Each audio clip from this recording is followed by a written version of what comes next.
హోల్సేల్లో రూపాయలు సంపాదించుకోవాలి అక్క చెల్లెమ్మలంటే లక్ష్మీ శారీ సెంటర్ రావాలి మీరు. లక్ష్మీ శారీ సెంటర్ ఎవరిది? అక్క చెల్లెమ్మల శారీ సెంటర్. అలాంటప్పుడు మీకు నష్టపోయేది ఏమని చెప్పు, మీ షాపులో మీరు నష్టపోతారా? ఎప్పటికీ లాభమే ఉంటుంది. మీరు ఏ షాపులో చెప్పలేని వింతగా నేను రీచ్ చెప్తా ఉంటా. ఎందుకంటే అక్కలు మీ దగ్గర స్టాక్ మీరిందా, నాకు రిటర్న్ ఇచ్చి ఎక్స్చేంజ్ కొత్త స్టాక్ తీసుకెళ్ళండి. ఈ డైలాగ్ చాలు కదా మీకు. మీరు నష్టపోయే మార్గం విధులు ఏమైనా ఉందా చెప్పండి. మీకు శారీస్ ఇచ్చేసి చేయగలుగుకుంటాను అట్లా కాదు కదా. నీ బాధ్యత నా బాధ్యత నన్ను ఎత్తి మీద పెట్టుకొని చూసుకుంటా. నువ్వు నెలకు కాదు 2 నెలలకు స్టాక్ తెచ్చినా నవ్వుతా.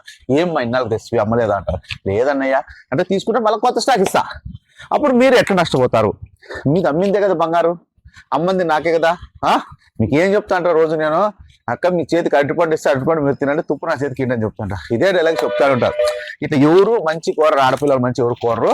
కానీ బ్రాండెడ్ డైరెక్ట్ కోరుతారు. ఎందుకంటే ఆడపిల్లల కంటే సంతోషంగా ఉండాలి నాకు కోరిక. చూడక్కలు మీకు ఏ రేట్లో కలిసి ఉంటుంది అక్క, ఇదే తక్కువ రేట్లు ఉంటాయి మా దగ్గర. మీకు జిగేలు బడేలు కన్నుదిరి పడిపోయేది అంటే అక్క చెల్లెములు నమ్మలేరు. ఆ రేట్లు తెచ్చినా మీరు కొనలేరు. మీ దగ్గర కస్టమర్ అమ్మలేరు.